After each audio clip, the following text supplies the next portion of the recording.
We are Geekcentric, and you can be too.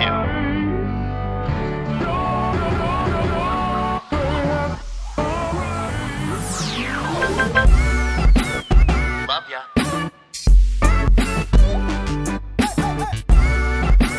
Get home safe, guys. Peace.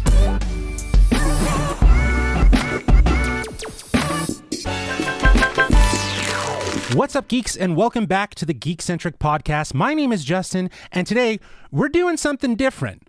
We'll be giving you our thoughts on not one, but 3 different movies that have released over the past month, which I'm dubbing a rapid review. But before we get to that, if you're joining us for the first time, this is a weekly podcast covering the world of film, television, gaming, toys, collectibles, and of course, all things geek-centric. Joining me for today's episode, as always, we have the King Kong of spending, Nate Shelton, and the ice-cold hockey nut, Kevin Hudson. Oh, yeah, What is baby. up, boys? You know, if I ever went to Japan, I absolutely would topple all the buildings, but it would only be because I'm holding so much merchandise that I would fall If you're right in through the Japan, floors. you're Godzilla. Let's just be clear. King Kong is more of a North American thing. Okay, all right. It is true, though. When you're walking around those conventions or whatever, you do gain about 2 feet in height with just the stuff you're carrying in your arms. So Absolutely. Guys doing well? Yeah, absolutely. relax. Having a good weekend? Yeah. Vaccines all lined Relaxing. up for everyone here? Do you have any vaccines lined up? As the old man in the house, I go Friday. So, I guess I'll have had it by the time this airs. So Yes, you will have gotten So it. I'll be Nate, whining to Sarah about my poor arm and everything. I'll be milking it, I'm sure. Oh, for sure. How about Nate? Do you got any vaccines lined I up? wish. Apparently, they're only letting old people get it, so I mean, it makes sense. Ding ding ding. Well, no, they're letting people in problem spots get it. So Yes. but thankfully, I think you and I are actually in close proximity to one another, and we're not in a trouble spot. I think Kevin is though, so it's good that they're doing all they can. So one step closer to normality. But guys, it's been a while since we've done this traditional geek-centric podcast, which means we got some whatcha. So let's kick things off with some whatcha. Now, I would love for you guys to share with me just your top 3. Your top 3 favorite things that you've either enjoyed. It could be something that you've already watched or mentioned in past, but just your top 3. Kev, let's start with you. Well, okay, I got to give honorable mention just really quickly because, I mean, it is peak sports season for a Toronto fan. I've got the Leafs. We got 3 games left till playoffs start, and then now the Blue Jays are in full swing. So I've got literally a game every night, and 3 nights a week I have 2 games to watch. So it's hard to find time to actually watch stuff. But You sound like Nate trying to stay on top of all the shows he watches. right, exactly. But I was able to catch up on the last couple episodes of Mighty Ducks Game Changers. Speaking of sports, and finally got that big episode, the one that you saw the stills before the show came out, and it was like, this is why I want to watch this show. Yeah, absolutely, and that was actually going to be one of my watches as well. Is I'm enjoying that show, man. Like I'm actually thinking in comparison to something like a Falcon and Winter Soldier, because they both launched at the same time. Obviously, different shows. Mighty Ducks is doing a way better job at like keeping me hooked and like making me so like amped to see the next episode. Like I'm having fun. I mean, but I might as well just retire now. I mean, the Ducks came back. We got 5 or 6 returning players, and that was just amazing to see. And that was fun. And the little nods they did, in particular with the limo coming on the ice, right back to that first movie. I was like, oh, all the feels Me right too, now. Yeah. I'm so glad that you brought it up, because that scene was like, to me, like the pivotal, like here's your, because it's 25 years I'm imagining actually since the movie was released. Yeah, they're playing it off. Celebration. Yeah, yes, exactly. They're doing almost like a real time sort of thing. So. But one thing I did learn, and just kind of going online and reading about the this episode of them all coming together, that there is plans for a season 2. So it'll be interesting to see, and maybe involving some more veterans. I mean, because I went and did some research, like, why isn't Charlie here? Why aren't we getting Joshua Jackson? And apparently it's all due to COVID, and the actors that did come in had to have a free schedule and come in for 2 weeks quarantine and then do their shots. And, Keenan is on SNL. I can't think of the character now. Just had a baby. So they just weren't able to make it work, but they're saying if there's a season 2, everyone is back. And so I'm like, okay, I'm in for that. Yeah. Yeah, I'm interested to see how they'll play it off. But yeah, that was one of my watches as well. So continue, please. Yeah. Now, speaking of wrapping up a season 2 and getting me like amped for a season 3, we finished For All Mankind, and that show ended on a bang, like heartfelt. Really? So you guys aren't keeping up with that one at all, eh? No, I haven't. I watched first season, but I have not started the second season. Oh man, and second season kind of dipped. It started off and it was like really engaging and very like wow. A bit of a dip in the middle, but the last 3 episodes built to this huge climax. It was so worth it. There was tragedy, there was excitement, there was anticipation and adrenaline, and then I kind of thought, wow, they could just wrap the show right now. And then a little stinger, and the last shot of season 3 went, now that's where they're going. I'm in. Let's go. Let's go. Let's go beyond. Let's keep going through space. So very excited for that. Cool. Now, speaking of a space theme, my big one was this show was only available on Hulu until very recently. And so when we finally saw it on Star through Disney Plus, Solar Opposites. So from the creator, one of the creators of Rick and Morty, Justin Roiland.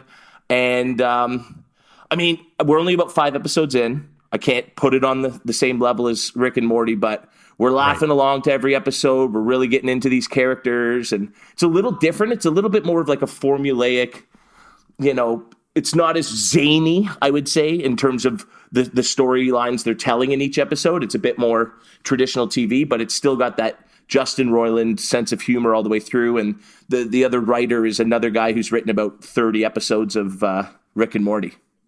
Yeah, I heard that somebody kind of equated it to like Rick and Morty meets Bob's Burgers, or like a more traditional animated comedy, and it's so right? funny because there's one character that reminds me of one of the daughters or the sisters from Bob's Burger, and it's not even the same actress, but she plays this very similar character. And then I watch the Goldbergs as a fluff show, and so the main character from Goldbergs is in it, and then of course you've got Justin Roiland. So the way that guy delivers lines, and it's a new character, which is nice.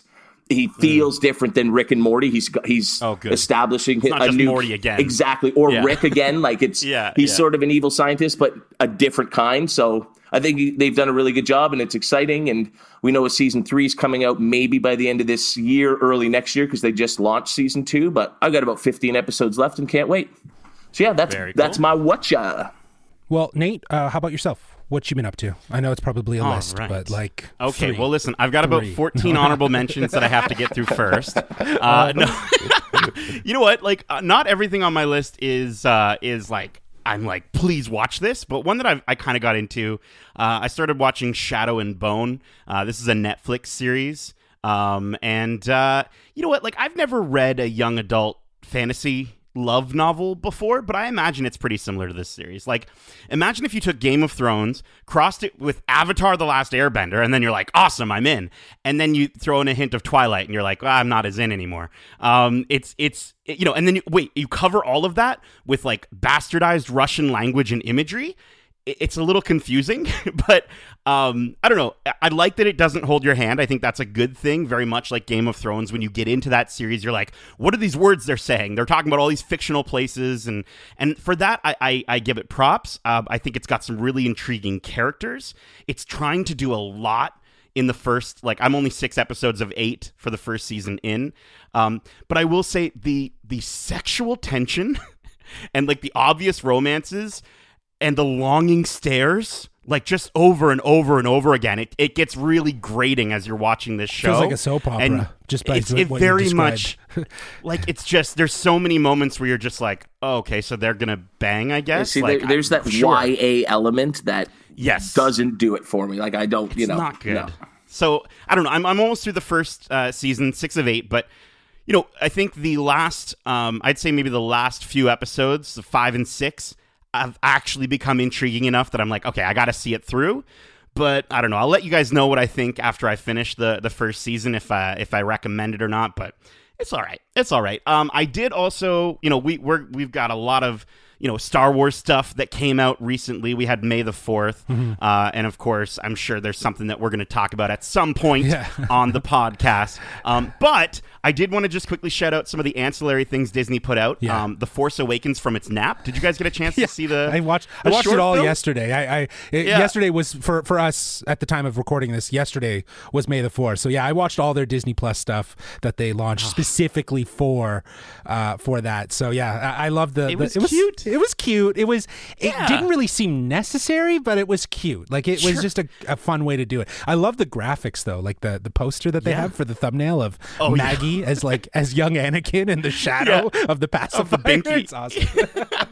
And like to hear actual Star Wars music and see actual Star Wars characters in a Simpsons short, like with Maggie, was so cool because like that means they can actually use Disney properties. They don't have to skirt around it and sort of, play around it. They can literally just say, cool, here's Star Wars in Disney. So I thought that was cool. It's worth a chuckle. Definitely check it out. Didn't Family Guy kind of do that 15 Family years Guy ago? did it, but I also think that this sort of stuff never stopped them. Like they always were able to kind of get access to this stuff because they're the Simpsons. I think it's not uncommon for us to have already seen Star Wars elements implemented within But it Simpson wasn't episodes. official. Like it wasn't the actual BB-8. Sure. You know what I mean? Yeah. And I get that, in this, there's a lovely little character who plays Darth Maul. She's like, I think it's like the main character who's like the antagonist in every one of these Maggie shorts. The unibrow baby. Unibrow baby. Yeah, it's a boy. Yeah. But like obviously he's not actually Darth Maul, and like she wields her pacifier as a lightsaber and some of that. But like to see actual, like there's a moment where she knocks over a bookcase and there's just statues of the 7 dwarves that fall down. It's like you didn't need to put that in there, but clearly you're trying to make a statement of saying we're Disney now. Yeah, and right? like and we've pretty much spoiled this 3-minute short, so it's but at the end, the traditional dun dun dun dun dun dun dun dun, right in the theater crowd is a Mickey. Character sitting there. So like again, to your point, Nate, they're really solidifying that there is that now all-in-one family of Disney and Simpsons. Because they did another Maggie short right when sort of Disney Plus launched, and it was almost like a Mickey Mouse cartoon feel to it. And so the more immersive and sort of collaborative they get between these brands, the more wait till they have a Simpsons Avengers one or whatnot. It's gonna be fun every time they do it. That episode was funny. Have you not seen that episode when the Avengers they have the appearance of the Avengers? Oh yeah, it's funny. Thanos is in it. It's awesome. Yeah, definitely check that out. Go ahead, Nate. Along with the Star Wars stuff, I definitely checked out the Star Wars biomes and vehicle fly-throughs. It made me feel like those would make for a really great ride, kind of like Soarin' Around the World or Avatar Flight of Passage at Disney. But like on my TV, unfortunately it was more like an Apple TV screensaver, which I thought was really intriguing. Yeah, I watched it. I watched it as well. I thought the exact same thing. This could be a ride like a Soarin'. Like imagine they took over Soarin' and they did a Star Wars themed for Star Wars Day. That would be amazing. Isn't that Star Tours though? I know what you're saying. True, I know what you're true. saying. I'll take any ride that's Star Wars in addition. But with Soarin', though, you get that real crazy, like you're hang gliding, right? Like it would be a different experience rather than being in a ship. But I agree with you, Nate. Like it kind of felt like a screensaver. But I just killed all the lights and I just put on some ambient, like just sat there. I just sat there, and I was like, it's kind of cool. Like you see Vader's palace, and it's cool.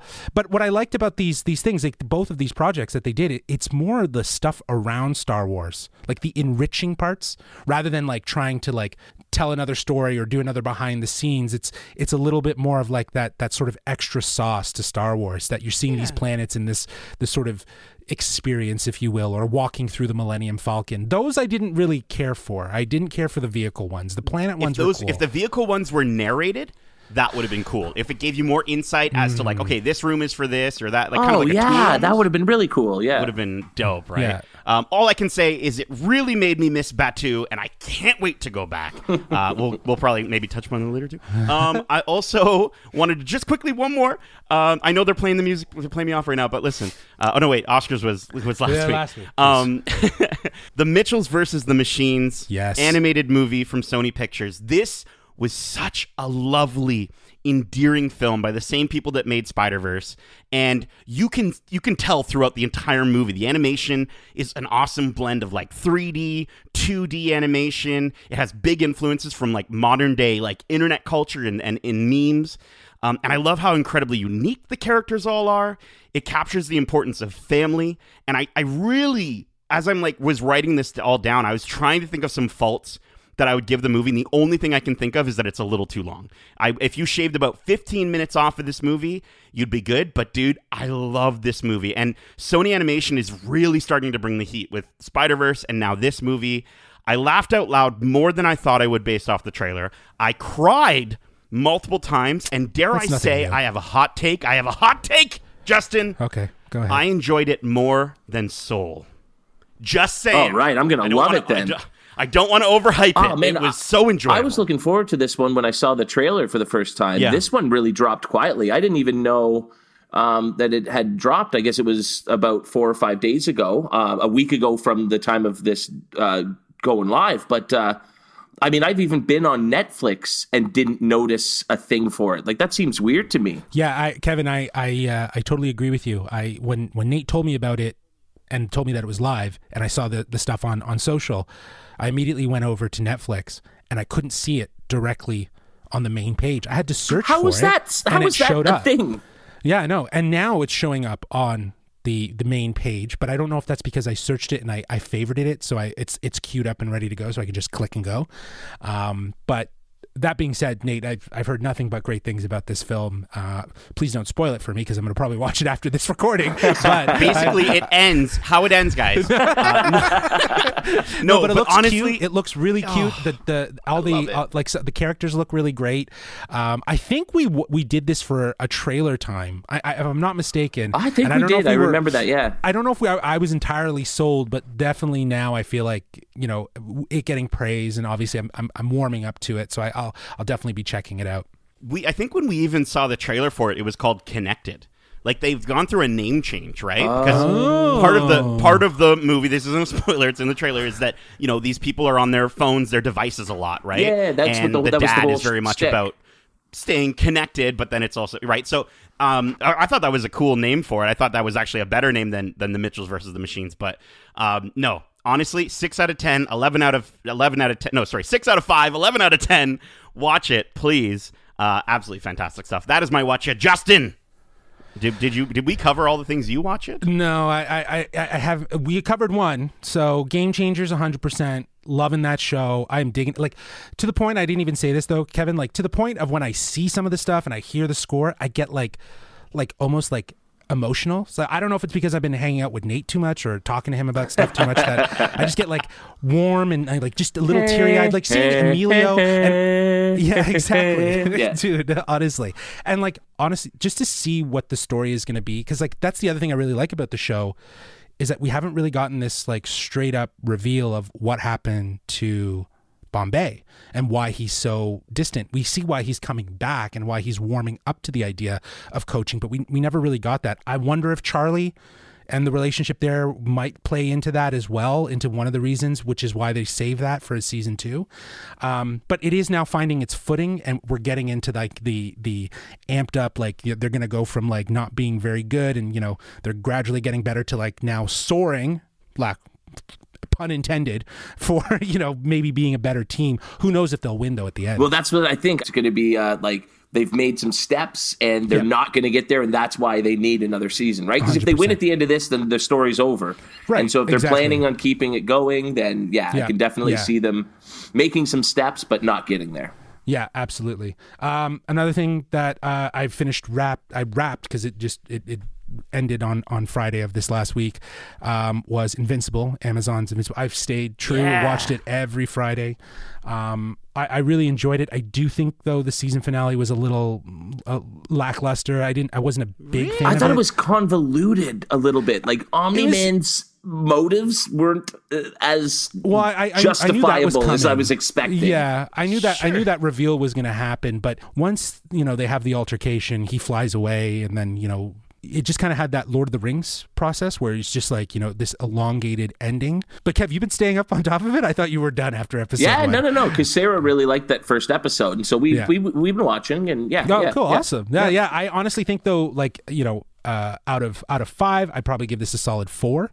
I think that the animation was really great. I think it stayed true. It is a fanime, if you will, and in the sense that it's fake anime, but it emulates a lot of the anime styles in terms of like, just those prolonged moments and the fighting style. But it was great. I thoroughly enjoyed it. Nate, what did you think of the finale? Dude, honestly, like, I might go as far as 4.5, maybe even 5. I thought I thought it was really well done. It was one of my, I think the last 2 episodes are my favorite episodes of the entire season.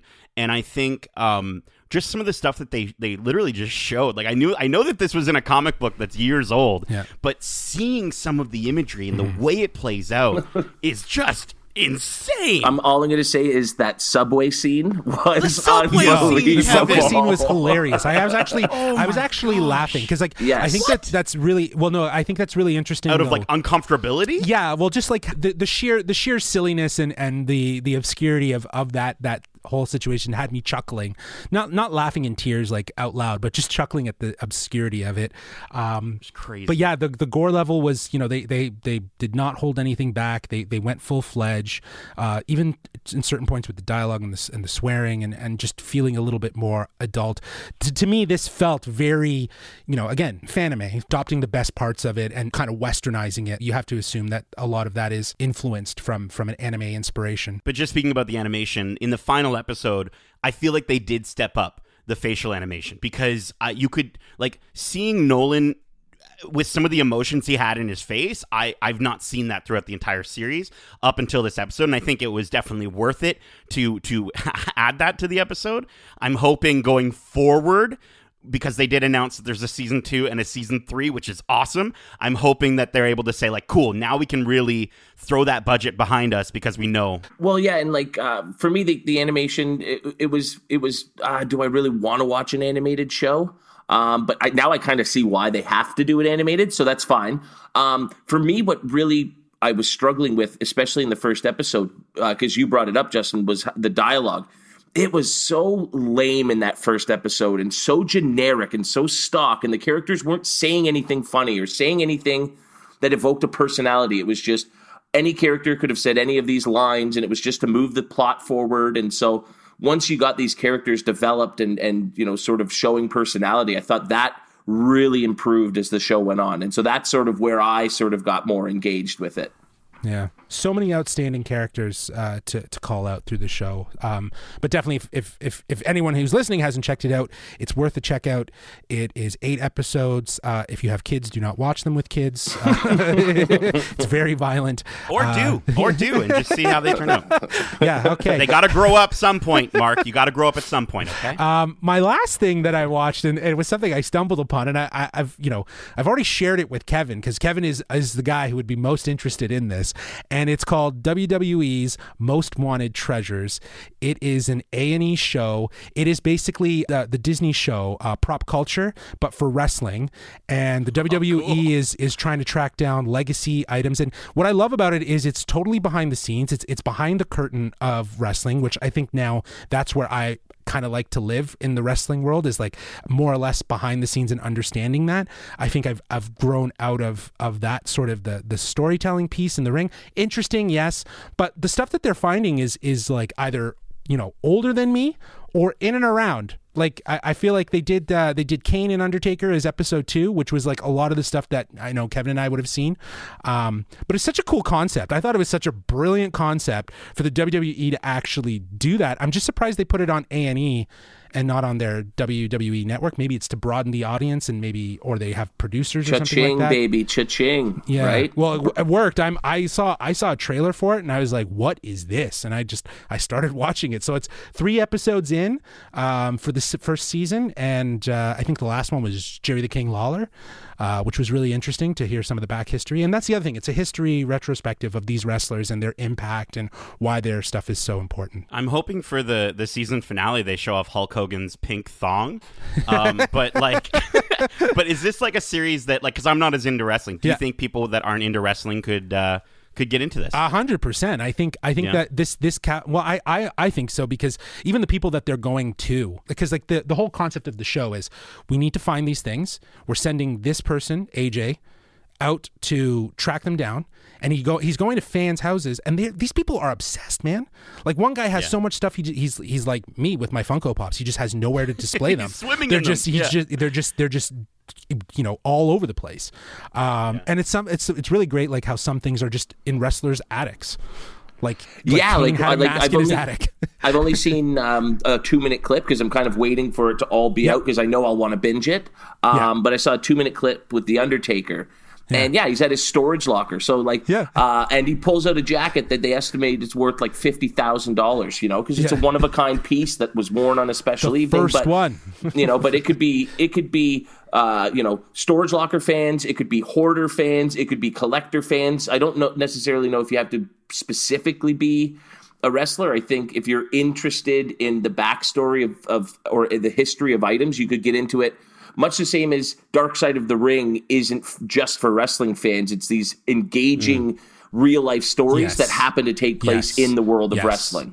Yes, 100%. And I totally agree with you. And I think that might be also the other reason why, not just the wrestling background that I had from the past of really enjoying it, but I think the collector side. I like the idea of finding it. And I loved Prop Culture on Disney+. I thought it was an unbelievable show. I cannot wait for them to do a season 2 to that. But yeah, that is my Whatcha. Now, before we get into our rapid reviews, and keeping on the theme of doing things differently, I got some trailers that are also news stories to discuss with you. So a little combo action? Yeah, you'll see what I mean. You'll see what I mean.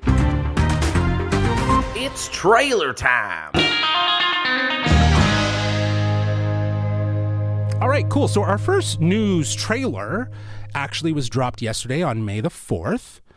Disney has finally shared footage of its realistic, retractable lightsaber that will make its debut alongside the Star Wars Galactic Star Cruiser Hotel / experience at Walt Disney World, pushed from 2021 to 2022. So this was also a nice way to softly drop that they're delaying. Understandable. Everyone's used to delays now. Revealed by Disney Parks as part of the Star Wars Day celebration, this lightsaber, which was teased last month, this will be seen by those who take the 2-night adventure aboard Star Wars Galactic Star Cruiser.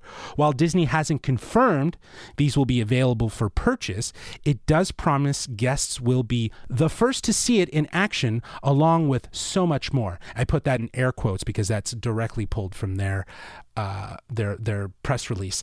They also mentioned in this press release the process of getting from the docking bay into the hotel, as well as highlighting their restaurant. It's a Corellian-inspired restaurant, and apparently it's going to have a breakfast and lunch, but then dinner is a multi-course meal that is like a bar lavish sort of experience. So sounds kind of cool. It does sound kind of cool. Like it kind of reminds me of what a cruise would be. But you're not really on a cruise. You're on an imaginary Star Cruiser. Yeah, you're on a Star Cruise, not a cruise, dude. And it's going through space. It's actually going through space.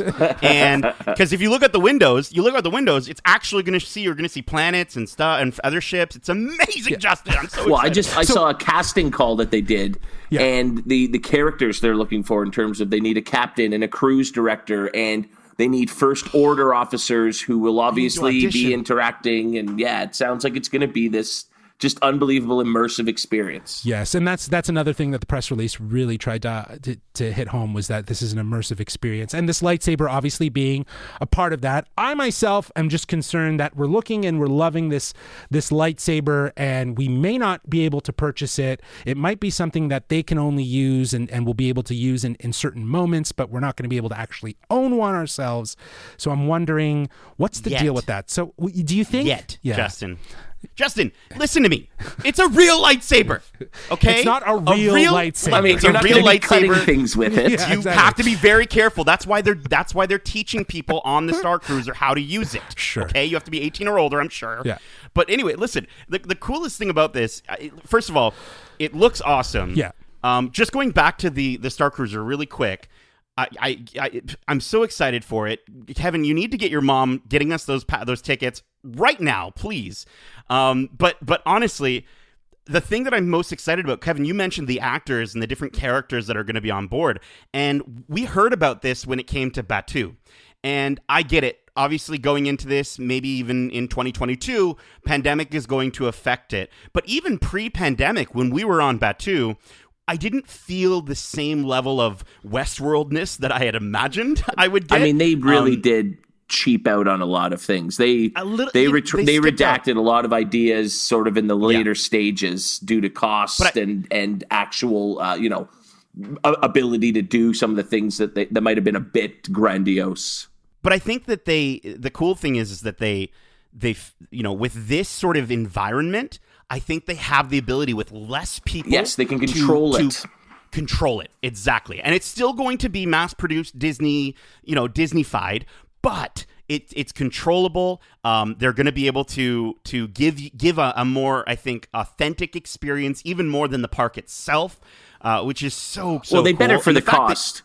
Right? For what is it? What are they saying it is? It's probably going to be about $3,500 a person for 2 nights. Okay with it. That's more than an actual cruise, let me tell you. But getting back to the lightsaber, the only issue I have with that lightsaber, other than it looking super awesome and we won't be able to own it, the only issue I have with it is the hilt does look ginormous. Yeah, it looks like and the blade the almost size looked of a little half short. Of Rey's arm. The blade almost looked a little short. Yeah, people were breaking that thing down. They said the hilt's way too big, and it's already kind of poking out, which is why she has it's sort of hidden. She hides it at first. So and which is why I think right now it's a prototype. It's a prototype that we'll be able to see and experience in this galactic Star Cruiser experience, right. But it's not perfected yet for sales, which again, if that's the case, I wish they would just say that. Yeah, but I also think this thing probably would cost $600. Right. And I don't think you could go and bash it against another one based on what they've used to sort of, it's almost like if you picture 2 intertwining tape measures twirling out. And so some idiot's going to buy a $600 lightsaber and bash it on something and break it and go, I want my money back. And it's going to be, no, we can't be doing that. That's true. Very good, very good. Yeah, that's a very good point. They won't give me my money back. Yeah, they won't. And the other thing, too, is that patent, as you described, of the measuring tape, that had been discussed and been online for quite some time. So we knew that this was coming. It was just a matter of how and when. And a lot of the reason why I was kind of iffy about buying lightsabers when we went to Batu was because how close are we to this coming out and being available? Because it would suck within a year. Obviously the year that we had was already sucked, but given the fact that if they came out with them, I'd be like, oh, I would want one. Yeah, for sure. But that would never stop Nate. He'll still get 10. But I mean, I'm already thinking about how do I replace the 10 that I already have with those new ones? I would just like to tell everybody who's naysaying this thing, they have made a lightsaber that retracts and lights up from a hilt. It's pretty friggin' cool. It's what everybody since 1977 has dreamed of. Wanted. So while it might not be perfect, they are getting there, and I think I wish there was more appreciation coming from that online community, but it is Star Wars. You can't please Star Wars fans no matter what you do. So I love Star Wars for me now. You know what I mean? At the end of the day, I get to fan nerd with you guys about Star Wars, but fans online, I don't necessarily you take it into the opinion, right? It's a toxic wasteland. It's weird how it's created that toxic fandom. That's a whole other conversation. Nate, go ahead. My only question: does it retract? The lightsaber, I mean, does it retract? I would imagine it would just use the same technology, the same principles to go back. Or it's just you do it once and it's just out. You gotta push it back in. You gotta push it back in. Okay, do it again. Justin. I don't know. It's a circular motor. I'm sure it just retracts and winds itself back up. Yeah, I think more people should be retracting these days. Yeah, exactly. There you go. Okay, well, let's move on to our next news trailer thing. Yes. Okay, this one. Now, if we weren't excited enough to get back into the theaters, here comes Marvel to pump us up even more, even bring fans to tears. This past week, Marvel dropped a featurette entitled Marvel Studios Celebrates the Movies, where they showcased the various Phase 4 projects that will be hitting theaters, plus, they revealed official titles for the sequels of Black Panther and Captain Marvel, which will be called Black Panther, Wakanda Forever, and The Marvels. But the highlight for me was that they revealed the first glimpses of footage from what I think is now going to be the most highly anticipated Marvel film of this year, from Best Director Chloe Zhao, Eternals. I mean, did they really reveal anything, though? It just looked like a bunch of, like, handsome and pretty adults having a beach party. That's really all we saw. Like, really didn't show much. It's just a taste, and, like, it looks like something that is very Nomadland in the sense of how the aesthetics is shot. We'll get into that. But just to give you guys a quick list for our listeners who might not have catched that, and if you didn't, you should. Definitely go over to Marvel's YouTube page. Check that out. It's like right on their main page. Favorite it, save it, download it, watch it 800 times. Do whatever you want. But we got Black Widow, July 9th, 2021. Shang-Chi and the Legend of the Ten Rings, which we also got a trailer for a couple weeks ago. We haven't talked about that, but we got it here, so we can talk about it. September 3rd, 2021. Eternals, November 5th, 2021. Spider-Man No Way Home, December 17th, 2021. Which, like, that's getting pushed. I don't know. Maybe. We'll see. They're doing pretty well with post-production. Doctor Strange in the Multiverse of Madness, March 25th, 2022. Thor, Love and Thunder, May 6th, 2022. Black Panther, Wakanda Forever, July 8th, 2022. The Marvels, November 11th, 2022. Then we got Ant-Man and the Wasp, Quantumania, February 17th, 2023. Guardians of the Galaxy Volume 3, May 5th, 2023. Fantastic Four, to be announced. So they didn't even give us a date. Did you say Thor Love and Thunder? Yes, it was there. May 6th, but like, 2022. Oh my gosh, I lost count. How many is that between now and December 2022? Never even mind 2023 and the 2 or 3 that they've also... 8 in the next year and a half. Like, that is insane. So, and like what gets funny here too is like, it's like March 25th is Doctor Strange, and literally like less than a month you have Thor Love and Thunder. Right? And then less than a month from like that, you got it's Black about a month Panther, and a half, Forever. isn't it? It's like roughly 5 or 6 weeks. Like, they're going to be competing against larger themselves. Spills. Yeah. But this is crazy. Like, this is like, and that's not even the TV shows that are coming out in June and December, and Yes. Go ahead, Nate. Okay, we've talked about a lot of movies and shows so far on this podcast episode, and we're going to discuss even more. But I have to say, this was the best thing I watched all year. This 3-minute clip was the best thing I watched all year. What an incredible tribute for Stan Lee. It honors Stan Lee. Mm-hmm. It talks about the importance of being together. Yep. So perfectly timed right now. Yes. It touches upon family way better than the Fast and Furious films ever could. And it looks forward all in about 3 minutes. And I was just so blown away. I think, in our previous watch clubs, I talked about how, I felt as though maybe the Disney Plus series, I was more excited for those than the movies. This just brought me right back. I'm sorry. I am so pumped. And the no date for Fantastic Four, I'm going to forgive them because putting the 4 at the end of the trailer is saying this is not only Fantastic Four, this is phase 4. It was brilliant. Perfect. They don't need a date on that one yet. No, yeah. I'm fine with that. Yeah. But like, for me, it was, I didn't know it was coming out. I didn't know it had dropped. I was just doing like a Facebook scroll where I couldn't listen to volume, right? And so it pops up and I'm like, what is this? What is this? What is this? And so I had to, immediately find a situation where I could, sit down, crank that onto a full screen and watch it. And it was, like, I instantly said, boys, like if I wasn't just dying to get back into the theaters, I am just amped now. Like, we're talking vaccines at the top of the show here. It really does feel like we might be getting to the end of all of this waiting. You did a news story, I think, a couple podcasts back where you talked about like Kevin Feige saying that they're not abandoning theaters for this Disney Plus platform. And this just solidified how Marvel is so connected. Like, Nate, you're absolutely right. Like they hit it home with the quotes from Stan Lee, really grounding this idea of what a theater experience is. And then they cement that even more by taking us back to experience that moment of Avengers That was Assemble. so good. Yeah. And that to me, Goosies was where I started to tear and just be remembered. And I literally went back and watched that movie just for that scene again. Nice.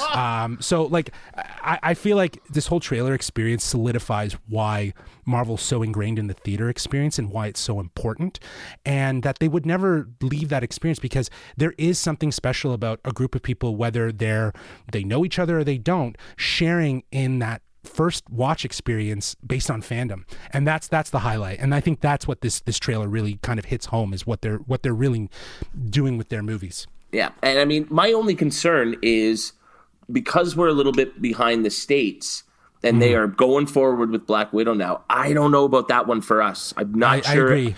I don't think that but one so will are they? be, Do you think they'll do a Canada-specific Disney Plus release for that one? Because they might evaluate the situation based on circumstances of international, like they've been doing that thus far, right? So they might say like, yeah, you know what, in the United States we're gonna do it in theaters, but you know what, internationally, because not everyone's up to where they need to be, we'll offer it internationally as like a $25 rental price, as what we've been paying for these Disney things. I know we could probably literally have an entire podcast episode on this trailer and all the details that were revealed. I just want to quickly just shout out one that, you know, seeing the Marvel's logo treatment, I thought for a second, okay, cool, Captain Marvel sequel. All right, cool. I guess I'm excited. But seeing the Spectrum logo in the A for Monica Rambeau, and then the S with Miss Marvel. Yeah, I was like, let's why were go. you? How could you not be jacked stoked. about that? I was that so was jacked when I saw that. That was the least exciting one for me, because we already knew that was going to be happening. It was a great logo design. It was sort so of cool, you know. though. I mean, I think that. like Wakanda Forever, the meaning of that name, and it might as well be called Chadwick Forever or T'Challa Forever, right? Forever, like it does feel like that, and so you know, whatever they do have in store, I don't know when we'll know. It's obvious that there's going to be a whole lot of tribute being paid as they move that story forward. So that one's really exciting. So attached to this, you know, just to go off of what you're saying there, Wakanda Forever will not obviously recast Chadwick Boseman, but instead will continue to explore, and this is an official press release on this, continue to explore the world of Wakanda and all the rich, varied characters introduced in the first film. So it does sound like they're doing a bit of a pivot, right? They're, you know, obviously with T'Challa with Chadwick Boseman's passing, you know, shifting that to obviously focusing not just on Black Panther, but also Wakanda Forever and that mentality. And I think that's why a lot of, you know, with the announcement of Ryan Coogler doing his series of shows with his production company, with Disney Plus for Wakanda style shows, I think that's just going to hit more at home, this idea of continuing the world building around Wakanda. Because I think as much as T'Challa is important and integral, obviously, Wakanda is obviously a huge part. That's where I was going to jump in. Like, think about how integral Wakanda has been in so many of these stories as we've gone along, and even in individual character stories with Steve and Bucky, and then, you know, the role they play in Infinity War, and I think it's Wakanda as a whole that's going to be a major force through Phase 4 and going forward. So one last thing on this, and that is, of course, the Eternals. I need to talk about this really quick because we talked with Mike on our Oscars podcast. You know, there's been a lot of discussion around it, and yeah, he was right. I found a news article. You know, Chloe Zhao was really fighting to shoot everything in practical location, so less CGI, more on location shooting. He allowed that. There's very little visual effects. He showed a reel to Disney. Disney was blown away, and he had to continuously remind them that there was no visual effects added in it. It's all in camera. This was a production built on 25 people on set, not a monstrous set like we might see on something like, you know, 150 or more, you know what I mean? Like on these big like Avenger style productions. And it's shot in a very traditional way that is reminiscent of Nomadland. It's aesthetic. It's pastel colors. It's he says that the distinguishing factor is that this is Chloe Zhao aesthetic style telling a Marvel story, which is so interesting. Go ahead, Kev. Now, I obviously we're going to have to get some space elements, some CGI elements, because they have to explain the sort of backstory of these ancient characters to us, right? I think obviously it shows, or like those sort of reports coming out show that the focus though is going to be on these characters now rather than, you know, set thousands and thousands of years in the past. And that's more interesting for me anyways. Yes. If you do like a Lord of the Rings style 15-minute explanation of where these characters came from, how they came to be, and why they're so important, and now we see where they are now in the story, I think that's going to be great. I think that's probably the safest way in this sort of Marvel Cinematic Universe to tell that, to your point. But I do think this is like going to be like a bit of a history movie, if you will. The way they're selling it is that it kind of establishes a lot of why the world is the way it is based on the Eternals' involvement with Earth. There's a moment where the characters are like all standing in front of this sort of giant blue building, I guess, right? Yeah, it's and very ancient ruin. Yeah, it's an ancient building, but like they're standing in front of it when it was like new. Yeah, right. Like I'm pretty sure that's in a museum right now. But they're standing in front of it. So obviously there's going to be time travel. There's another moment I think in the trailer where we see them, kind of a lot of them on the screen at once. And if you look in the background, there's like these like all these women in these like old garb that look like they're like.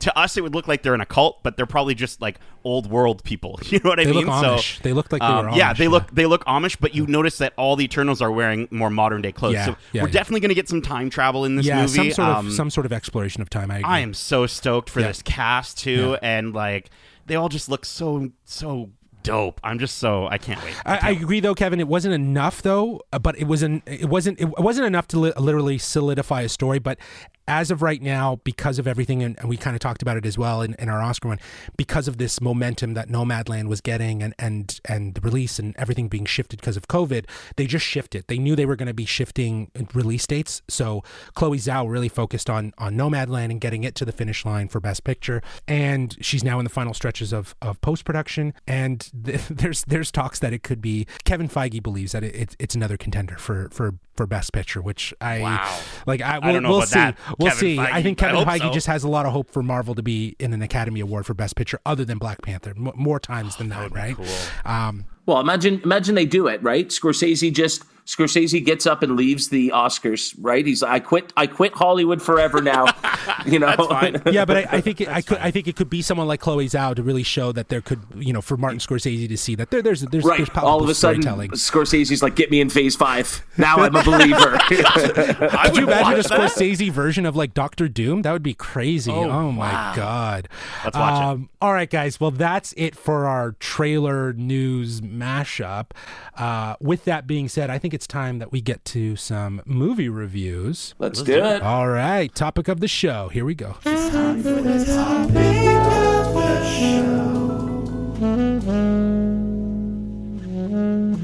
All right, so over the past several weeks here on the podcast, we've had a lot of things going on. We've had our ongoing Watch Club series for The Falcon and Winter Soldier. Both Nate and Kevin hosted special episodes focusing on their geek-centric passions with some great guests, and of course we had the Oscars, which means we've missed a few movies and discussing them together. So today we are doing just that. Considering the fact 2 of the 3 movies that we're discussing today were featured on our Look Forward in 2021 episode, I think we should get it all out and discuss these movies in great details. However, this will be far different from our other reviews, as we will only be focusing on our overall thoughts as a base of conversation versus our standard review structure of multiple question and responses. There may be some spoilers in our discussion, so please be warned, but at the end of each review, we will offer you our rating score out of 5 for that film. So guys, you want to start discussing these movies or what? Sure, I guess. All right, yeah. Nate doesn't seem too enthused. Well, I want to talk about one of them. Yeah, but, for sure. So, okay, we're going to go in order of release. So the first movie that we missed was Godzilla vs. Kong. Released March 31st, both in theaters and on HBO Max simultaneously. This movie was directed by Adam Wingard, starring, and I apologize in advance if I butcher any names here, Alexander Skarsgård, Millie Bobby Brown, Rebecca Hall, Brian Tyree Henry, Eliza Gonzalez, Julian Dennison, Kyle Chandler, and Demian Bichir. So just to give you guys a quick synopsis, the epic next chapter in the cinematic monsterverse pits 2 of the greatest icons in motion picture history against one another, the fearsome Godzilla and the mighty Kong, with humanity caught in the balance. So guys, I'm going to start with Kevin. I want to start with Kev. Kev, I want you to give me your thoughts on this movie. Okay. I have gone on the record and said that I really, really enjoyed the first Godzilla with Aaron Taylor Johnson, Bryan Cranston. I really, really liked Kong Skull Island. I even didn't mind Godzilla King of Monsters. But this steaming pile of junk was so stupid. I've had so many arguments with people. Yes, I know it's a monster movie. It's supposed to be stupid. Yeah, but it doesn't have to completely lack logic. You're already making me jump leaps and bounds to go, there's a big lizard and a big monkey fighting.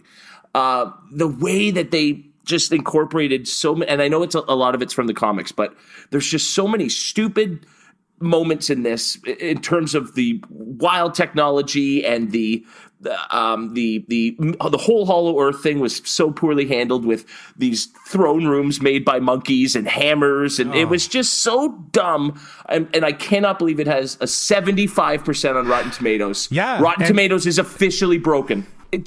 There was no logic in pitting Kong and Godzilla against each other, and if they had set that up to then end in a climax where they had to work together to fight this Mechazord, it would have been great. But they were just fighting for no reason and then had to team up. The story, I could write a better one in 5 minutes. Meet me in an elevator. I'll give you an elevator pitch and I'll beat the hell out of this movie. That's all I have to say about it.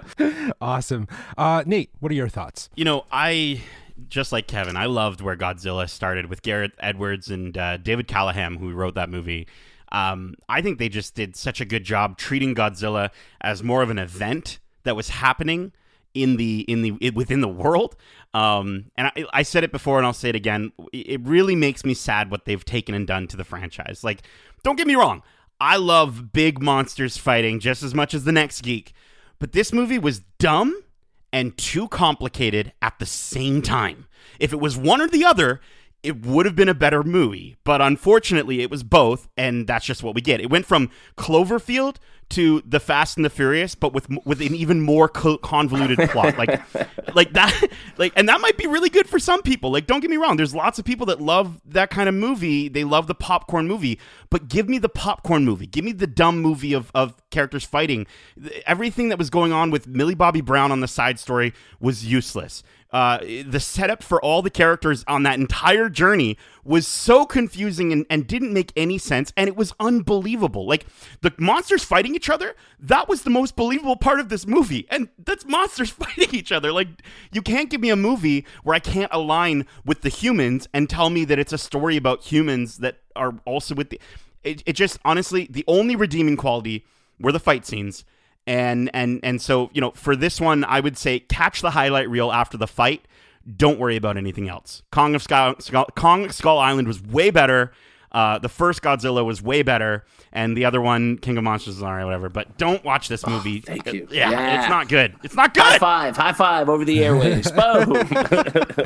Okay, well, I don't necessarily disagree with it not being a good movie, but I do believe I was thoroughly entertained, and I think that has to do with the way I set myself up for wanting to just see Godzilla and Kong go at it. Maybe there might have been some other factors involved in your enjoyment, but Justin. Here, I'll give you a little bit of what I've written down just as thoughts here. So I feel like the movie gives you exactly what you wanted from a title that's called Godzilla versus Kong. Therefore, it doesn't overstate itself, and the movie doesn't waste any time getting into things. There's no grand aspirations other than to simply entertain by showing Godzilla fighting King Kong. That's what it's called. That's why you're watching it. They delivered. The battles were epic. The human characters at times I found were actually fairly boring, to your point, Nate. The whole side story with Millie Bobby Brown. But that's the worst cliche you can do in things now, is have children infiltrating a top secret base without Stranger Things. Stranger Things did it best. Yeah, I in all honesty, the human characters are boring. But I personally could care less about these human characters in a movie called Godzilla versus Kong. The only thing that caught me off guard was the relationship of the little girl with Kong. I think that the first Kong movie lacked that, and something that I actually enjoyed from Peter Jackson's version of King Kong, where he had that real strong relationship between Naomi Watts and Kong. That's the King Kong sort of staple going all the way back to the 30s. And so yes. That was the best human element of this 100%. movie. Good call there. Yeah. And so, rather than having Kong just be a monster like he was in Kong Skull Island. He was very integral in this narrative, so I enjoyed that they kind of, to get them to the Hollow World and stuff like that, even though the Hollow World was a really weird sort of thing, like, made me ask questions like in Godzilla, King of Monsters, when he goes under the world to like rejuvenate from like the core of the planet, like, well, where's that if the Hollow World's also there? I don't know. It's a lot of questions that I had asked. But in general, though, this movie felt like a movie from the early 90s or mid 2000s, movies that were big and fun for the sake of it. And the stuff that we kind of indulged in and we talk about quite frequently on this podcast. We grew up, Justin. Yeah, they had bare minimum basics of the character development, but they knew why you were there. They were very aware of themselves, very Cobra Kai, if that makes sense. They had no desire to be overly grand with human dramas. The movie was fun, and it was a visual spectacle. And I gotta say, seeing Godzilla smirk made me laugh really hard. Like that was absolutely hilarious to see him be like, "Yeah, bitch." I was laughing more at it though than I think with it, Justin. In that moment, I laughed at it too. I laughed at it, and I don't know. I don't think this movie knew what it wanted to do. I don't think it was confident. I don't think it did. You talked about the fact that you said it doesn't waste time getting to the fight. You're right. It doesn't waste time. The very first fight happens very soon within the movie, but it definitely wastes a lot of time. Well, because it's all filler, 100%. Then just give me the fight. Yeah. Just give me the fight. Give me Godzilla and Kong. But that's the thing. It's a story about them. You them. can't do that for an hour and 45 minutes, and so you need that. You shorter. Need that bridge that gets But you from one fight to the next. You need it to be better. Not good. Not even good. It has to be better.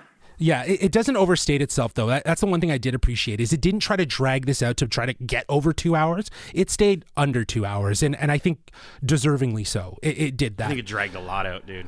I don't know. I disagree with some of those points, but it's your review, Justin. It's your review. It's totally So fine. I don't know. Do I get to give my score on this steaming pile yet? or what? Yeah, Kevin. Let's get your score on this movie. Because I get it. A silly movie like this could be a movie that you just laugh at, and you have fun laughing at how silly it is and dumb, and that is a fun experience at a movie. As a bad movie that's so bad it's good. There was no laughing when I watched this movie. We literally sat in silence for almost 2 hours, and then it wasn't, that was dumb. We looked at each other and went, that was stupid. And like, that's never a good feeling, I don't think, for any movie. No movie strives to be like just bad, and that's what it was for us, especially because of how much I liked a couple of the other ones. I'm going to give this a 2.1 out of 5. That seems high. That seems high, but I'll stick with it. Okay, go ahead, Nate. What's your score? Dude, again, this series could have been better than it was. Again, Kong Skull Island, fantastic. Like, I thought it was really, really good. I was delightfully surprised. I watched it just before watching this movie because I believe they continue from each other. And the first Godzilla I thought was really good as well. This movie, 2 steaming pile of King Kong dumps out of 5. Okay. Wow. That's what I'm giving this movie. Wow. Not good, dude. Not good. That's a good rating. Just start it over. That's a good rating. Restart it. Restart it again. Get Scorsese. Get Scorsese in there. Do a Godzilla King Kong movie. Look, I was entertained. I feel like I knew what I was getting myself into when I watched this movie. I agree with you though, Nate. I enjoyed, because I had watched the other movies leading up to this a couple months before, and I enjoyed that they connected the threads. Like I enjoyed how they connected that the Mecha Godzilla was connected to the mind of King Ghidorah, really, And the guy was sitting in an electrical chair in the big skull. But I just enjoyed that they tried to connect a thread and why Godzilla was reacting, because he could sense the awakening of that monster, but it was like through a cybernetic way. I enjoyed that they tried to bring over the idea of the Hollow World for that they were trying to establish in King Skull Island right back into this movie. I wasn't impressed with it.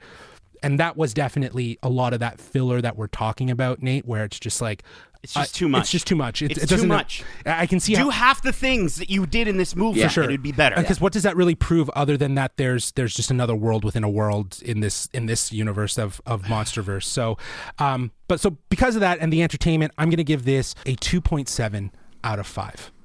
All right. Nice. Okay. Nice. That seems fair. Right. Fine. That seems it's a fair score. But that's fair. it for the Godzilla versus Kong. Guys, we got 2 more movies to talk about. The next in the release date lineup, we got Nobody. Released March 26, 2021. Directed by, okay, again, I apologize for butchering this, but Isla Neischler. That is a very hard name to say. Who's known for Hardcore Henry, if anyone's seen that. That's a GoPro POV experience action movie. Pretty crazy. I'm going to also throw in a written credit here. Written by Derek Kolstan, who also wrote all 3 John Wicks. Just a matter of fact. This movie That's not shocking. Yeah, exactly. This movie stars Bob Odenkirk, of course, Connie Nielsen, Alexei Surbakova, Riza, Michael Ironside, Colin Salmon, and Christopher Lloyd. Synopsis for this one: a bystander who intervenes to help a young woman being harassed by a group of men becomes the target of a vengeful drug lord. Pretty basic. So guys, this isn't like cinematic genius that we witnessed. This is very template, but I enjoyed this. I don't know, like Nate, let's start with you. Yeah, dude, simple. That's it. Simple. We just talked about such a convoluted mess of a movie with Godzilla versus Kong. This movie was simple, and it was a delightful little surprise. It's funny. This movie is about someone you wouldn't expect to be badass, starring someone you wouldn't expect to be badass, and this movie is so unexpectedly badass. Yeah. I just how did we get Bob Odenkirk, Saul Goodman into this role? It was B-movie John Wick, and I don't mind that at all. I thought it paralleled that movie, but it also it's he's not as polished, right? He fumbles. You see Hutch get stabbed. Yeah. He's way more human than what John Wick has turned out to be in the second and third movie. And the action scenes are incredible, and there's such an unexpected team up in the movie. Like, if we're getting into spoilers, like getting Riza and Christopher Lloyd, the moment with the shotgun, I was just laughing my face off. I thought it was so fantastic. The editing was really, really good. The movie cuts together really well. Yeah. It's fast paced. It goes moment to moment. There's no bulk. There's no bulk in the movie. I'm sorry. It's an hour and 30 minutes. It's an hour and 30 minutes. And the Russian bad guys, the villain was charismatic, and yet they didn't have to go too deep with them. They were as deep as Russian bad guys had to be.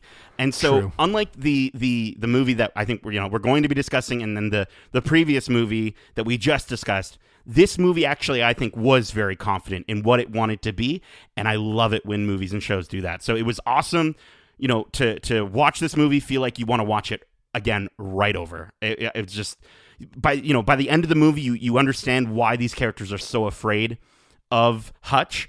And I hope they keep making more of these movies, because I'll watch more of them. I hope they don't go John Wick. I hope because I feel like not. John Wick has started to get more convoluted as it's gone. Yeah. And it started off just like this movie. So I'm hoping they can find a way to keep this movie, keep the simplicity, and just do simple stories. Please. Well, you keep saying John Wick, and that's because this movie is literally what would have happened if John Wick's dog never died. He would have literally started a family, and in 15 years would have been 15 years older, 15 years out of the game. He would have been clumsier. He would have been less experienced. This was literally what happens if John Wick just retired.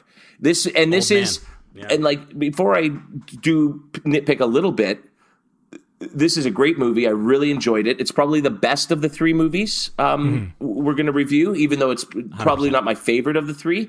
But no, it's like the second best John Wick movie, maybe. Honestly. Sure. And it probably, of the 4, because I really did just find too many parallels not to compare them. Of these 4 John Wick type movies, it probably has the best final battle. I think that was so much fun, just so over the top. Like, this was what we were talking about in the last movie, laughing because it's just so fun and so silly and so over the top. Like, when he's using like rebar rod cannons to shoot through 3 guys at once, and running with the C4 with a shield, and when Riza does the sniper shot through the headshot through 3 people, oh, that was awesome. There's that callback that they have where he's describing it to Christopher Lloyd's character, just like that actually happened. Like, what really hurt me with this movie was there wasn't any motivation for him to have started it all. These people did nothing to him. They weren't even really doing anything to that girl. Like, he was mad at them and wanted to fight them before they even got on that bus and did start harassing that girl. I agree with you. I think though that is the more human side of this whole realization. He got himself into that because he was so bored with his actual life that he found himself bringing himself back into that world. And I think that is actually I'll take that as a justification. I like that. The more human, because in John Wick, obviously it's the death of his dog that really solidifies him to just, because he's in retirement as well. It's early retirement. That was the last thing his wife gave him. Exactly. So there was a lot of like that human connection to the dog, and here I think it's more or less like feeling lost. Like there's a personal sort of that, feeling lost not just in your personality and who you are, but in your family life. Like he doesn't really feel like he's seen. We see that shift in his character once that action scene does go down, and how more confident he's in the house and he's saying his truths and stuff like that. Like it becomes this sort of awakening period for him. So cool. I like that, but he's kind of the bad guy. He is, yeah. He went and basically tried to kill those guys who didn't do anything to him on the bus there, and it just.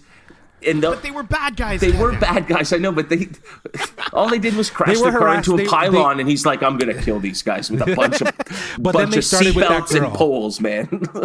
You have to imagine though, as well, Kevin. Like he's a family man, right? He sees these people being extremely irresponsible on the road, drunk driving, and crashing their expensive car. That they don't care about the car. They don't care about the lives they take as they're in the car. He has a daughter. I think there's a lot of that building up, along with what Justin said. You guys are making excellent points. It was just that was the one drawback I had for it. Yeah, I thought it was interesting too when he ends up, again, spoiler alert, but as he finds the people that robbed him, and he goes into their house and he sees that they're going through their own struggles. Like he has a moment of empathy and realizes like, crap, like, and he didn't want to do any, he was probably there to take care of them.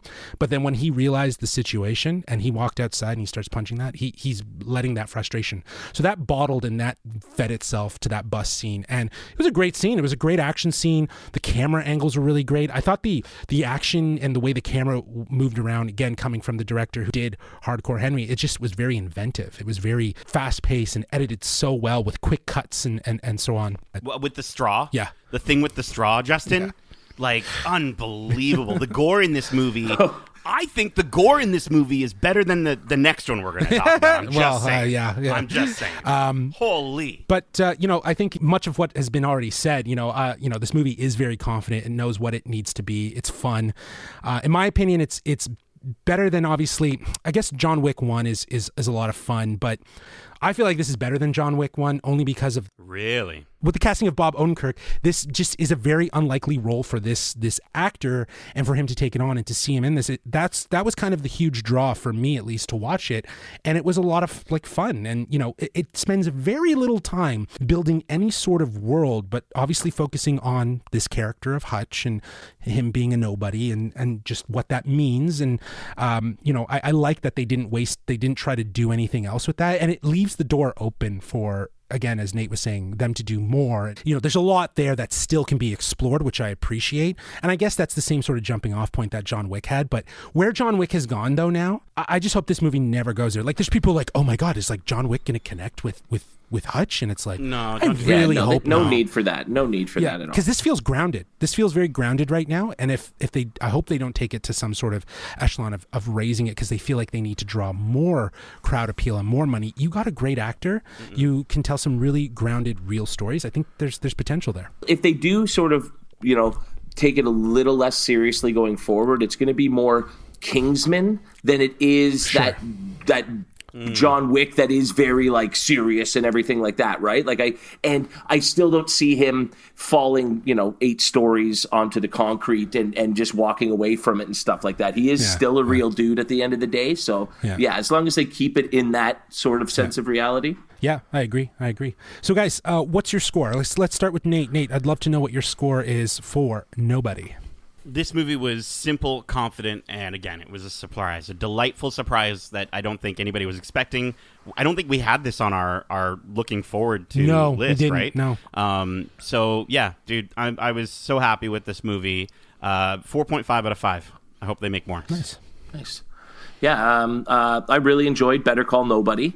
It was a fun casting, and it did really work. And then again, that last scene for me, that's Yeah. one of the most enjoyable and fun 15 minutes of action I have seen in a long time. And so good. yeah, they really did nail it. So I'm going to give this 4.1 out of 5. Really, really good stuff. Nice.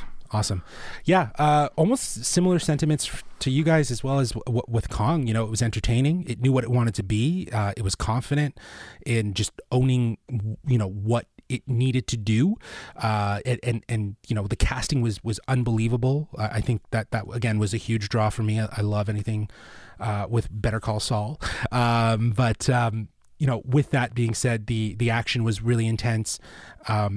Very well thought out cinematically. You know, the way it was shot was a lot of fun, and for that reason I'm going to give this a 4.3 out of 5 on the rating scale. Nice. Here. So yeah, definitely the best of the 3 we saw, I think. Yeah. In a different kind of class almost. For sure. Yeah, and Nate, you're right. This movie was not on our looking forward in 2021, but the next movie was, and we were all sort of excited except for Nate, and that is Mortal Kombat, released April 23rd on HBO Max as well as in theaters simultaneously, directed by Simon McCoy. Oh God, we got a long list of people and I'm going to butcher all their names. No, not all of them. Louis Tan, Jessica McNamee, Josh Lawson, Tadanubu Asano. Did I say it right? I hope so. Mekad Brooks, Ludi Lin, Chin Han, Cho Taslim, and Hiroyuki Sanada. I'm so sorry. And obviously, synopsis here, MMA fighter Cole Young seeks out Earth's greatest champions in order to stand against the enemies of Outworld in a high-stakes battle for the universe. This is Mortal Kombat. All right, guys, let's discuss. I am very interested to know, because I think in all of these cases, we've kind of shared some stuff through group chats of what we liked about these movies, hence having a more in-depth conversation. But Kevin, I don't actually really know what you have thought of Mortal Kombat. So let's start with you. Yeah, I was not disappointed. Just straight up, I was not disappointed. This is exactly what I wanted out of the movie. I mean, I love how Nate, was all, oh, I don't like how they're jamming all these characters in, and I would love to see this story-building sort of narrative where they build off and have sequels and everything like that, and that's literally all this movie did. It was drop you into this world and go, we're just going to sort of lay things out. There is not going to be the tournament you all expect. It's not called the Mortal Kombat tournament. It's just called Mortal Kombat, and they literally do fight to the death. If it was just Josh Lawson alone that wins this movie for me as Kano, then boom, it's like performance of the year for me in terms of just, I enjoyed every second he was on the screen. I thought he was so much fun. I'd never really seen the guy before. I even went and watched House of Lies because of him. And I think this guy is an unbelievable talent. I don't know how I've never seen him before, but yeah, he stole the show for me. So like right off the bat, it's hard for me to be upset because I had so much fun with him. You saw Josh Lawson in Superstore. Yes, and he's neat, and he's amazing as the sketchy pharmacist. Yeah, he's like, this guy kills it in every role. He's different in every role. Yeah. This is a comedic talent to come, and I think if anything comes from this movie, it's going to be this guy is going to be more well-known than he was going into it, and that's a win for me because he's uber talented.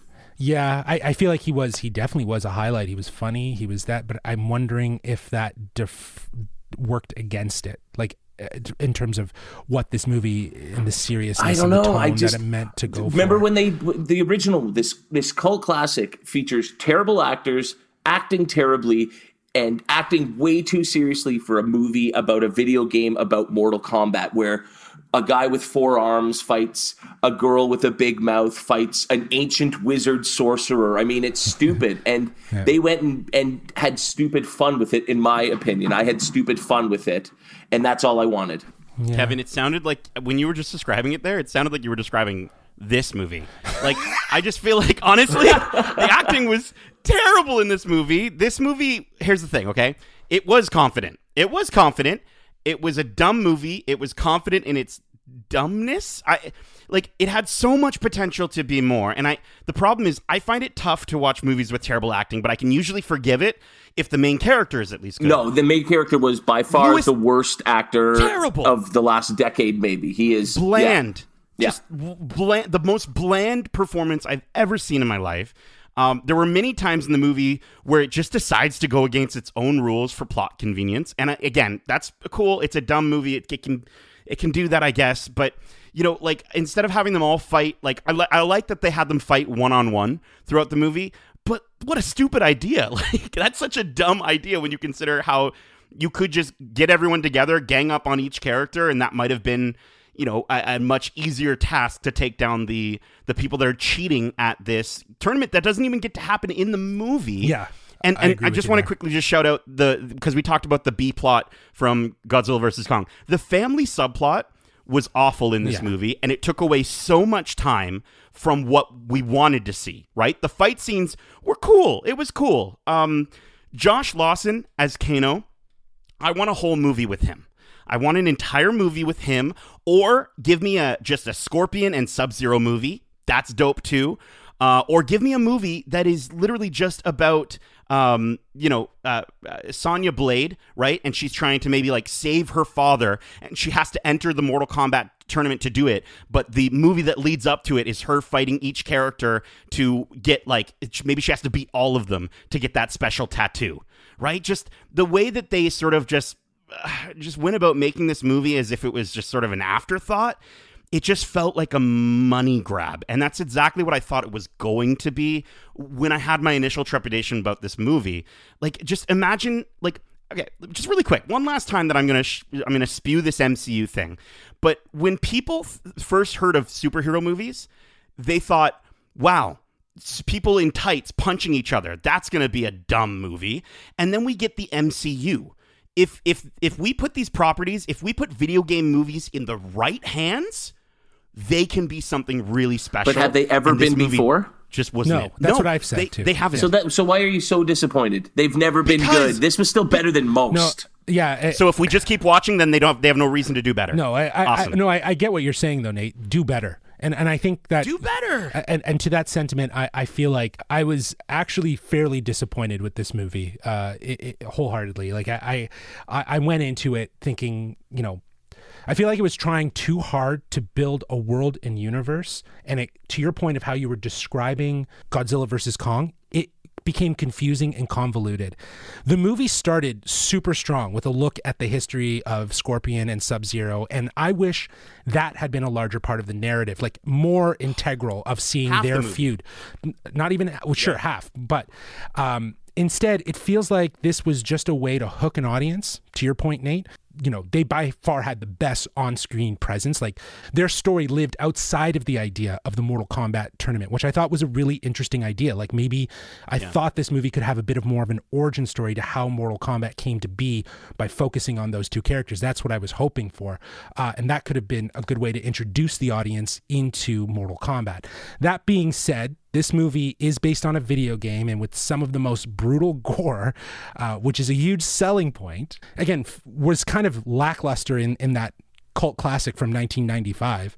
There's one scene I just really want to shout out, and I'm not going to spoil it, but the moment with the hat in the ground. Yeah. That's all I'm going to say. Yeah, metal sombrero. The hat in the ground moment, that was amazing. Yeah, that's awesome. a pure fatality. That's what you came to see. 100%. And I don't think they could just load this movie with 100 of those, right? They have to make them, they could have had more. They could have had some more better moments, but... Absolutely. And that's apparent that the gore and the fatalities were the strength, to your point, Kevin. And while I enjoyed those parts, the fights didn't feel as combative as they could have been. They felt more safe.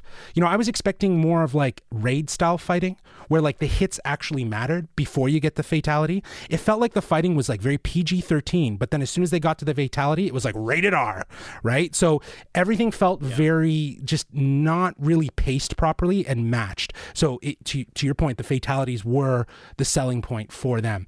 I feel like this movie suffers because of its desire to want to set up the world, and it kind of stumbles in the process.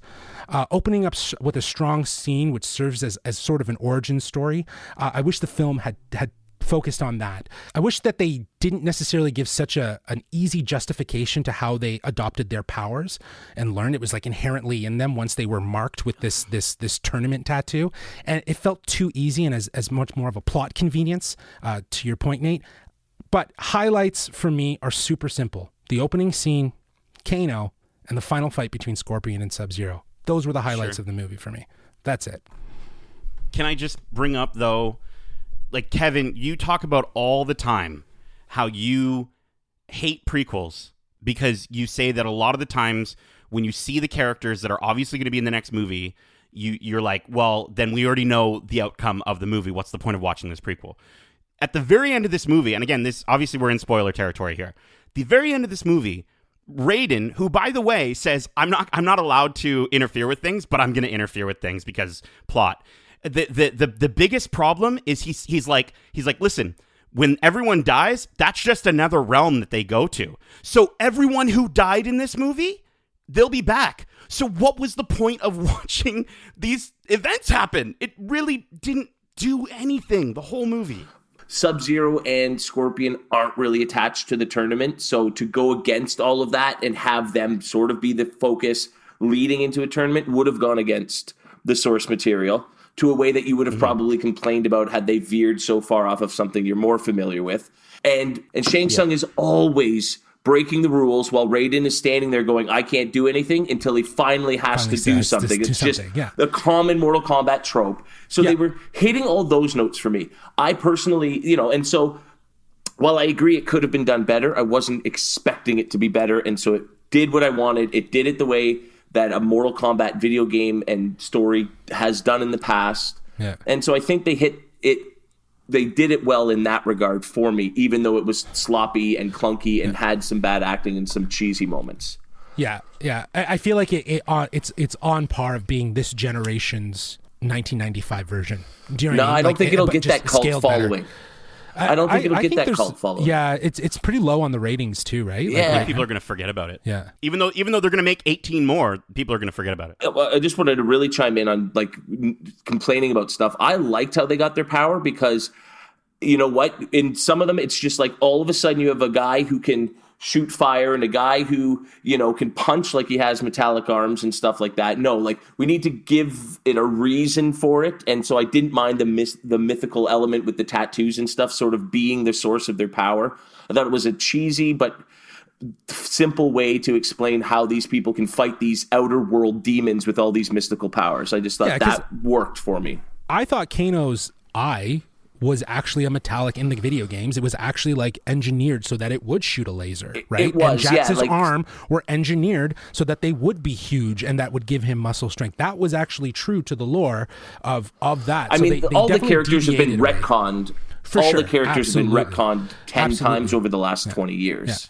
Yeah. And I wish though, I just wish that was the selling point for me. That whole opening scene was awesome. And, there just wasn't enough of that. And the opening and the closing, that fight sequence at the end was pretty dope. And that's where, if anything, you saw more of that Raid style martial arts, because you have the actor Joe Taslim, who was in Raid, who is a martial artist, really kind of giving it his all, right? Well, I think whereas the Raid is a lot of, people who don't act but are excellent martial artists. They needed, even if they weren't good, they still needed actors. And from what I've read, they couldn't keep up with them. They could not do the kind of choreography that he's accustomed to, that his fans might have been accustomed to going into this. They had to dumb things down just so that these actors could learn the moves and keep up with him, which I think is just such a testament to his unreal abilities. So, Kev, what is your final score for Mortal Kombat? Don't get me wrong here. I am not about to blow this thing out of the water and say this is my favorite movie of the year. Again, I think nobody was better of the three movies that we've looked at today. But this was at least dumb fun. I laughed along. I enjoyed myself, and I want to see another personally. And I think that's all I could ask for from something like this. So I'm going to give this a 3.4 out of 5. Nice. Okay, Nate. All right. Well, that lowered my score then. I am gonna go. Here's the deal. I was ready to give it a 1 actually originally. I was gonna go for a 2, then a 1. But since we've been talking about Kano and Sub-Zero and Scorpion, it brought it up to a 1.5 out of 5 for me. But honestly, instead of saying get over here, I'm going to say get out of here. Wow. Then don't come with me to Mortal Kombat 2 on opening night, okay? I don't need your negativity. Well, Kev, honestly though, like this is this sort of thing of how I tend to be with movies, even if I don't like them. You know, they've hooked me a little bit with the introduction of these characters, and I'm definitely interested to see what a part 2, because sometimes a part 2 can really, you know, push a movie because, you know, it finds its footing and it knows what it wants to be. That being said, I'm not going to blow the score out of the water as well. I think I'm going to give this film a 3.2 out of 5. In that, like, there were some highlights that I wanted to see more of, and it is 100% the Scorpion and Sub-Zero plot. Looked really good, but yeah, shortcomings, if you will. So, well, guys, 3 movie reviews. That's a first, right? Wow. In one episode? Come on. That's pretty good. We spent a lot of time here talking about some of the films that have been launched recently through various streaming services and available for rent, because of course if you can't get to a movie theater, it's all available online in some capacity. And we would love to know what you thought, if you've seen these movies and if you think that they're better than we thought, or if you thought they were worse and we were far too forgiving, if you will, on some of these movies. And you can do that by reaching us at our email at wearegeekcentric@gmail.com. That's wearegeekcentric@gmail.com. That is it, guys. We hope you enjoyed this week's episode. If you did, please give us a rating on Apple Podcasts. 5 stars is the minimum rating you can give us there. So go ahead and say, get over here. That was my Jersey accent version of that. Please rate, review, and let us know what you think.